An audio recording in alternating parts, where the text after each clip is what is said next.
हमारे माननीय मुख्यमंत्री साहब का जो ऑर्गेनाइज क्राइम और ड्रग्स के खिलाफ जीरो टॉलरेंस पॉलिसी है, उसमें कमिश्नरेट पुलिस अमृतसर को एक बहुत बड़ी सक्सेस मिली है।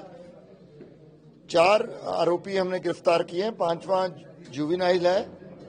ये बॉर्डर एरिया में across the border consignments push in कर रहे थे और 12 सोफिस्टिकेटेड पिस्टल्स बिल्कुल ब्रांड न्यू .30 बोर के जो cross the border push in किए गए वाया ड्रोन और 1.5 kg हेरोइन इनसे रिकवर हुई है। सबसे पहले हमने जोबन, करणदीप और अजयपाल, ये तीनों माड़ी मेगा गांव है Khalra police station district Tarn Taran में, इनको गिरफ्तार किया है। इनकी पूछताछ से 5 पिस्टल रिकवर हुए किए गए और उसके बाद इसकी पूछताछ में जोबन की जशनप्रीत का नाम आया और उससे एसोसिएट्स का, तो जशनप्रीत को भी पकड़ा गया। उसके बाद जो रानिया गांव अमृतसर रूरल का रहने वाला है, उसके साथ एक जुवेनाइल, 7 पिस्टल इनसे बरामद हुए और जो जोबन है उसकी पूछताछ से 1.5 kg हेरोइन भी बरामद हुई।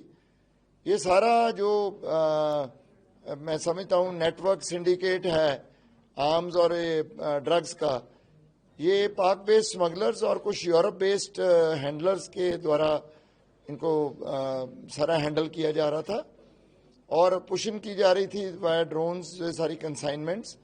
और जो प्रिलिमिनरी पूछताछ में हमें बात सामने आई है कि ऑर्गेनाइज क्राइम गैंग्स ने ये सारे हथियार मंगवाए थे, उनके पास पहुंचने थे। तो मैं समझता हूं कि फेस्टिवल सीजन में बहुत बड़ी सक्सेस है, बहुत सारा प्रिवेंट हो गया क्राइम। और अगर आप समझ सकते हैं कि 12 सोफिस्टिकेटेड पिस्टल्स किसी के हाथ लग जाते क्रिमिनल्स के, तो मिसयूज होता उनका। इसमें दूसरी इंपॉर्टेंट बात यह है कि जो जशनप्रीत है, इसका मामा जो है वो ½ kg आइस और 2 पिस्टल के साथ ANTF लुधियाना के द्वारा जो है गिरफ्तार किया जा चुका है पहले। उस केस में जशनप्रीत अभी भी वांटेड है और इधर अपना काम कर रहा था बॉर्डर एरिया में।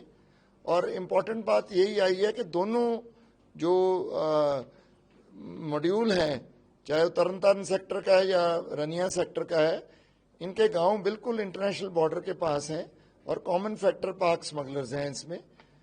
तो इसमें आगे फाइनेंशियल एंगल और बाकी जो इनके लिंकेजेस हैं उस पर हम काम कर रहे हैं और मुझे काफ़ी इस बात की संभावना है कि और गिरफ्तारियां और रिकवरीज भी हो सकती हैं।